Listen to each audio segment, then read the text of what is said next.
this is Bridgit Danner and welcome to your first video in the non-toxic swap series. So today we're going to be talking about cooking, and the main thing we're going to focus on today is reducing plastics in the kitchen.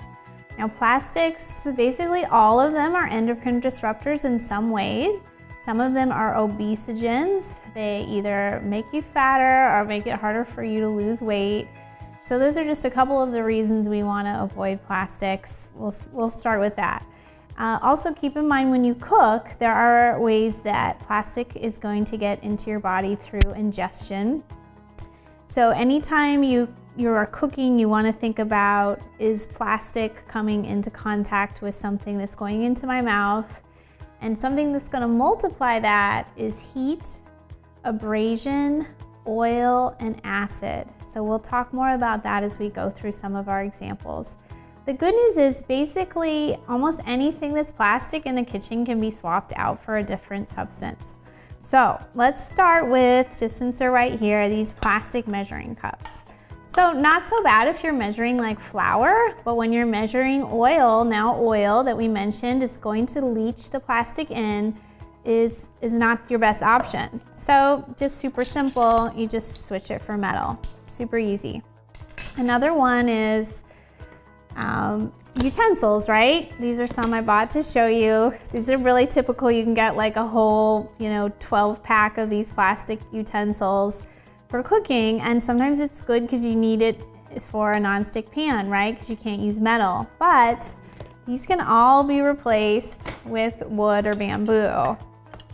I have some people tell me, oh, well, like, you can't clean those properly. You can clean these properly and you don't need any chemicals. So pretty easy swap there. Sometimes you will use metal. Silicone is one. I still, I have some wooden tongs, but I have, this isn't gonna get a lot of contact with your food if you're just picking something up, but I generally also avoid silicone. I don't think all these little inventions are necessary. Also, I'm not perfect and you don't have to be either. So you don't have to switch everything right away. And if you still have like a couple things in your kitchen that are plastic, it's not gonna be the end of the world, but just start thinking about switching. A big one for me is, if you can see it, these plastic cutting boards. People are really into these plastic cutting boards, and what do we talk about? Abrasion makes the plastic get into you. Also oils or acids, which are very likely to be on your cutting board. So one that I like, this is kind of a wood composite one. You can use a real wood or bamboo, but this is sort of a wood composite and it's dishwasher safe. It's by the brand Epicurean. That's a super easy swap. Think about when you put something like hot pasta, you don't want to put that in a plastic colander. Again, we're having heat break down the plastic and get into you potentially. So just use metal. For storing food, you want to also go to glass or metal. Whether you're packing your kids' lunch or you're storing leftovers, you can buy a whole big set of these if you want, like at Target, and the lid is still plastic, so don't put food in hot because it's going to make that plastic soften up. But let your food cool and put it in glass. If you're on a budget, you can just use leftover bottles for different things. These are canning jars. You can buy a bunch of these at a great price. So think about food storage, avoiding plastic. And here's when you're cooking, think about what you're purchasing too. So this is a can that is, when you buy a canned food, it's always lined, right? So it's not just pure metal. So this can is lined with a ceramic instead of a BPA plastic that most cans are lined with. This is a West Spray natural line.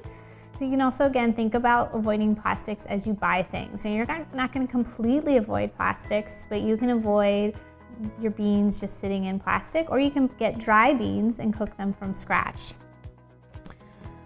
This is another one you might want to think about when you're at the store. So these kind of meals, let me open it up for you. It's not just in paper. The paper is coated in a plastic. And especially if you want to put this in the microwave, which is what they advertise it for, that plastic is gonna come right out onto your food. So if you're gonna eat something like this, dump it out and put it in glass. I'm not a fan of a microwave personally. I don't use it for cooking. There's a lot of reasons we could get into. You can also just put this in a toaster oven or your regular oven. You just have to kind of plan ahead and know, I'm gonna have lunch in half an hour, let me put this in. But you don't wanna use this plastic coating and be eating off of it. The same coating is on things like French fry containers. So when you're scooping that fry with the ketchup, you're getting some plastic there. That's actually our bigger source than, more frequent source than this is a pan, right, nonstick pan. So this is a ceramic coated nonstick pan, but there's some that just have like, kind of like a Teflon type lining. And if those get abraded or the heat's too high, it's gonna come into the air or into your food.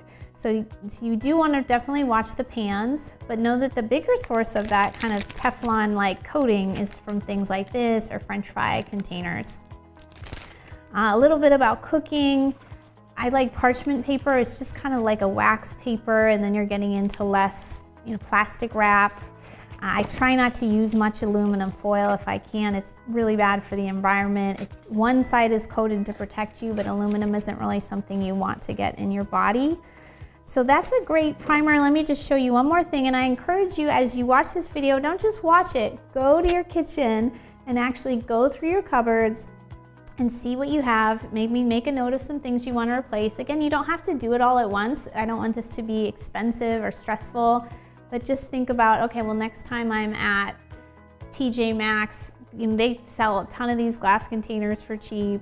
Think about, getting it. Also, Goodwill sometimes has some of these things for cheap. So yeah, I'd love for you to actually go in your cupboard, take a look around.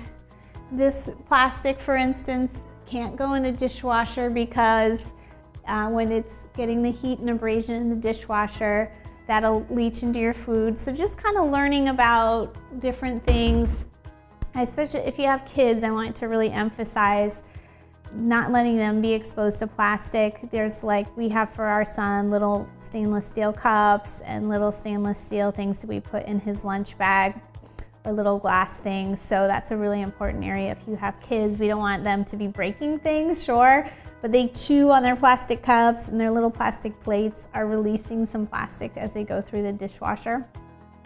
So just some food for thought. We'll get deeper into this conversation in other trainings. So rule of thumb, try to reduce your plastic, but don't get super stressed out about it if you have still a source or two of plastic in your life. It's okay.